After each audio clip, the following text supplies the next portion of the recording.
Hi, I'm Olivia, and this is my persuasive speech. For my audience members, I have my boyfriend Brandon and my good friend Carla, as well as my mom.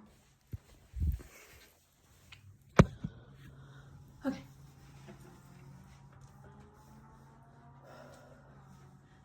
Imagine you're 10, 11 years old. You just got done with school for the day. You had a great time. You learned some really important stuff, and you got to hang out with your friends. You're taking the bus home, and you see your parents' car in the driveway. You go inside expecting to talk to them about your day, to eat a snack, and probably work on some homework.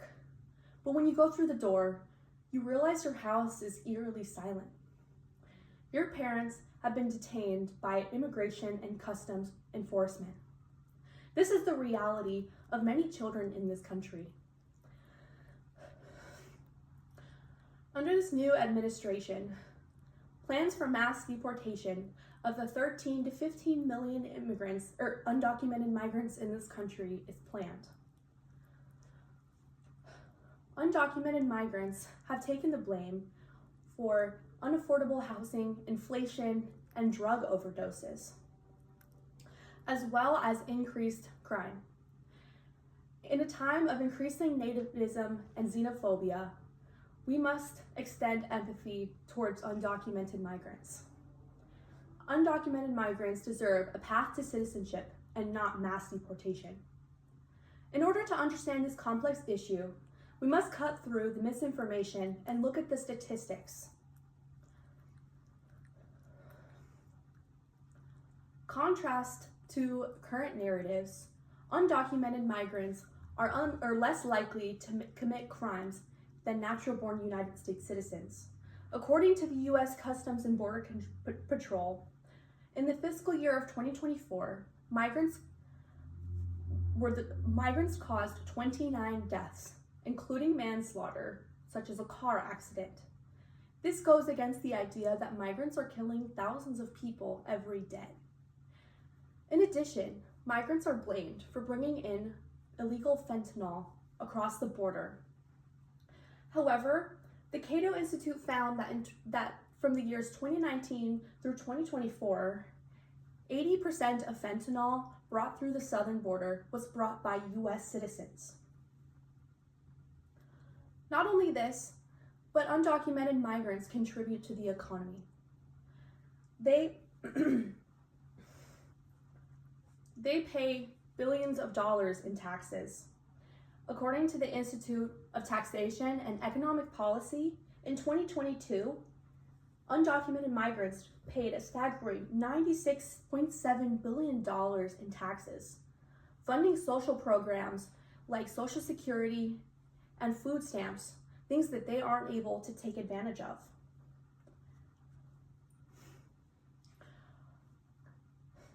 This mass deportation effort would also tear families apart. An estimated 4.4 million children live with at least one undocumented parent, according to the Pew Research Center. In addition, the Pew Research Center also found that a great amount of these undocumented migrants were actually visa overstayers and not people who crossed the border illegally. There are certain people at play who benefit from this mass deportation effort.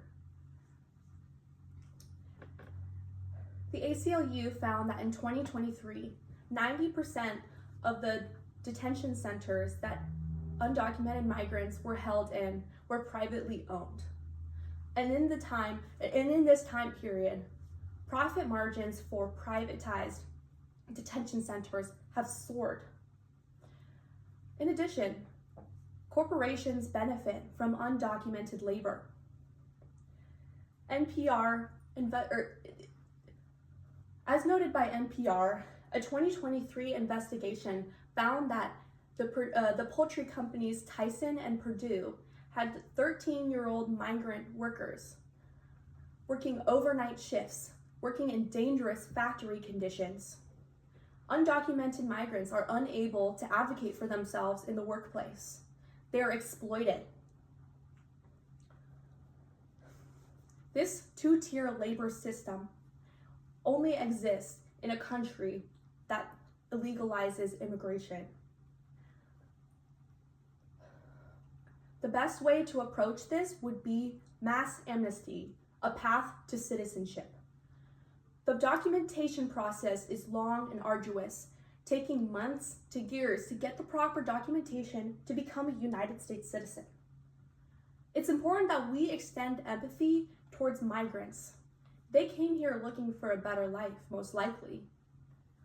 We are a country made of immigrants. Most people here can trace their roots back to immigrants, whether it be a couple years ago or a couple hundred years ago. Undocumented migrants are your neighbors, your friends, and even your family. So, undocumented migrants deserve a path to citizenship and not mass deportation. I think that was long enough.